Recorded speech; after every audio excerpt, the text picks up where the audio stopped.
আমি ঘর বান্ধিতাম প্রাণ বান্ধিতাম রাখতাম তোমার মুন্ডারে আগে যদি পাইতাম তোমার। আসসালামু আলাইকুম, আজকে চলে এসেছি জয়নুল আবেদিন পার্কে। চলেন গাইস আপনাদেরকে ঘুরে দেখাই আমাদের জয়নুল আবেদিন পার্ক। কখনো কখনো জীবনের সবচেয়ে সুন্দর মুহূর্তগুলো খুঁজে পাওয়া যায় খুব সাধারণ কিছু জায়গায়। আজ আমি চলে এসেছি জয়নুল আবেদিন পার্কে। এখানে আসার উদ্দেশ্য শুধু একটা ব্লগ বানানো নয়, বরং নিজের জন্য একটু শান্তি খুঁজে নেওয়া।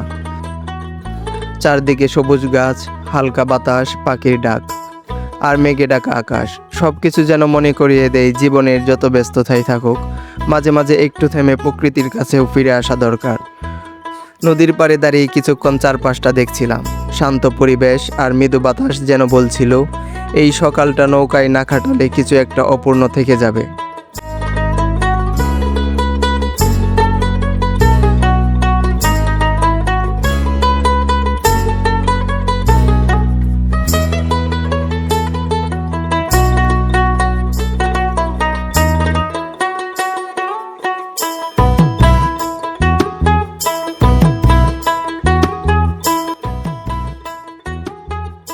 তাই পার্কের সৌন্দর্য উপভোগ করতে করতে এবার উঠে পড়লাম নৌকায়। আর সত্যি বলতে নৌকায় ওঠার পর অনুভূতিটা ছিল একদম অন্যরকম। এমন ফিল আপনারা কোথাও পাবেন না, একমাত্র পাবেন ময়মনসিংহের জয়নুল আবেদিন পার্কে, ব্রহ্মপুত্র নদে।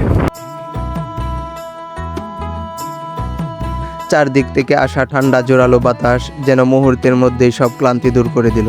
মনে হচ্ছিল প্রকৃতি যেন নিজের মতো করে আমাকে স্বাগতম জানাচ্ছে। এমন আবহাওয়ায় নৌকায় ভেসে বেড়ানোর অনুভূতিটা সত্যিই ভাষায় প্রকাশ করার মতো নয়। চলুন আজকের এই সুন্দর সকালটা, জয়নুল আবেদিন পার্কের সৌন্দর্য, নৌকায় কাটানো দারুণ সময় আর কিছু সুন্দর মুহূর্ত একসাথে উপভোগ করি।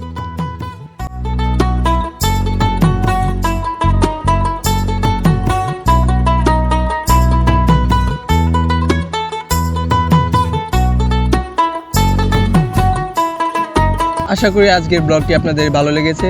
ভালো লাগলে লাইক, শেয়ার এবং কমেন্টে জানিয়ে দেবেন আপনার প্রিয় জায়গা কোনটা।